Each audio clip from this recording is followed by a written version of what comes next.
the News Channel 5 network, this is MorningLine with Nick Barris.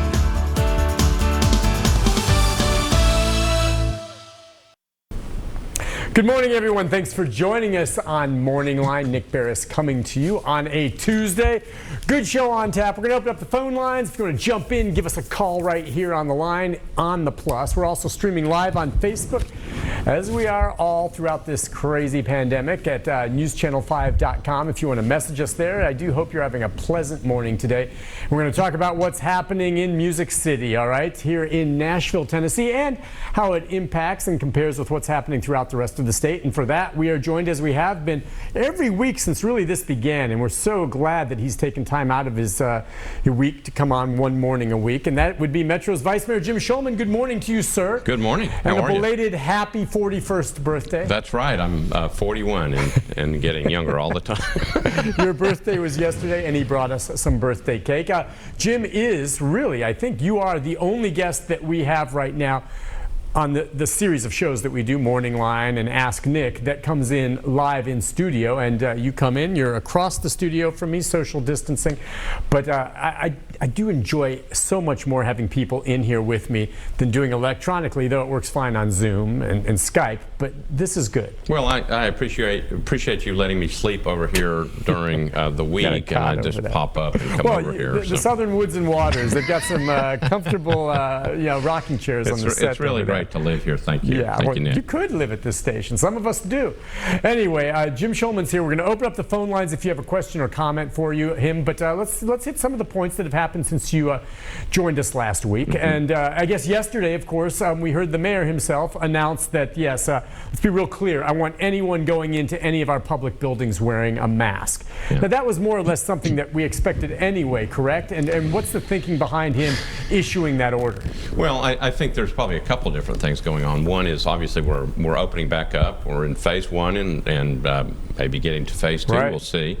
But if you're watching the news, particularly the national news, you see a lot of people not practicing social distancing. You see a lot of people running around very close to each other, no mask, and other things. And again, I think the message is, look, we're not through this just because we open the doors, into phase one. And, again, we've said this before in the show. Nobody wants to go back to where we're in safer place. So you got to be careful. And it's yep. just not that difficult. Just put it on. Nick, it's funny because we've had a lot of discussions, with people over the last week about people wearing masks and people saying, I don't think I should. Look, it's just a mask. It's a big deal. I mean, it's a big deal for other people. You want to keep other people safe. If you don't care about yourself, that's one thing. But if you care about somebody else and you don't want to make anybody else sick, just simply put on a mask. I think that's the point behind it, is that we're far from being over with this thing. Let's take the steps to be careful still. Yeah, I agree. I mean, it doesn't take much to go ahead and wear a mask. And if it's not for you, for someone else, is it that big a deal? So the idea then is, too, I think if anyone goes to one of these public buildings for any reason, the courthouse or whatever else, doesn't have a mask or couldn't get one, I think if one's available, they're going to provide one for you, right? Yeah, so the health department has masks. And I know that, if you come into the courthouse, because we have a council meeting tonight. If you come in, there are masks available. Just take one. And I saw the other day where there was Tennessean was talking about different styles of masks become a fashion statement. Have a little bit of fun with it, but just remember it's actually there to protect all of us. So even if you're not a big believer in all this stuff, it's not that difficult to put this on and just make sure you don't hurt anybody. Why take the risk? So, as far as things going, and you mentioned it a moment ago, it looks like we might be getting closer to phase two anyway. Mm-hmm. To this point, I think, and I think we're getting now. Would you agree? And neither of us are the medical experts here, but from the point where things started lifting, and where you're right, there are people maybe not abiding by the masks the way they should. But so far, I think we have not seen any of the scary spikes, at least in Tennessee, because of things being lifted. And because of it moving in that direction, it looks like Metro Davidson County may be looking at going to phase 2 on schedule. And I'm real optimistic about that. Yeah, I think, difference between the state numbers and the city numbers, we watch both of those. And state numbers have had a interesting pattern lately, and obviously they had some a big spread in some of the prisons and everything else. Again, mass settings where there's lots of people together. Davidson County, if you're watching those numbers, they've been pretty steady in terms of not being so high. We want to keep it that way, because the more we keep it that way, the faster we can get to phase 2 and the faster we can get to phase 3. So we're watching those numbers. Again, Nick, it's not only those numbers, but it's hospitalizations, it's testing, it's making sure we don't overrun the system. That's the key, because again, we do not want to be going backwards. We got lots of things to do. People want to get out. I know last weekend was really pretty. A lot of people got out and enjoyed it. That's great. But just be careful. Yeah. Now, as far as tonight, Metro Council meeting, some resolutions I think that maybe can help with what we call here at News Channel 5 the rebound. One of the resolutions, I guess, encouraging private businesses to immediately give its employees at least 80 hours of paid sick leave to be used to time off relating to the coronavirus, whether that person's sick or maybe perhaps caring for someone who has the virus or has been asked to self-quarantine.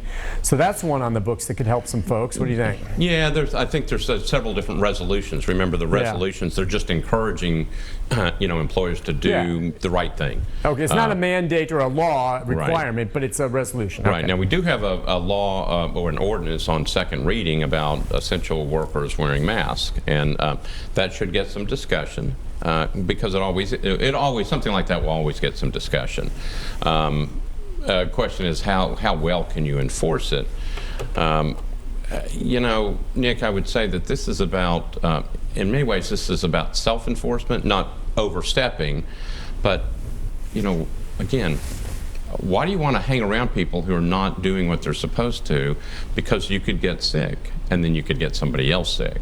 So a lot of this is, it's like just, if people would just people take an easy step of wear a mask and just and practice proper social distancing, we'll get through this a lot faster. Yeah, so. I noticed people still testing quite a bit. I said I had gone and had a test done a couple of weeks ago over at Nissan Stadium, and it was a kind of a wet day and whatever. I was able to go through. It was around 1:30 in the afternoon, and I think it was me and 2 other people going through. I was in and out in about 5 minutes.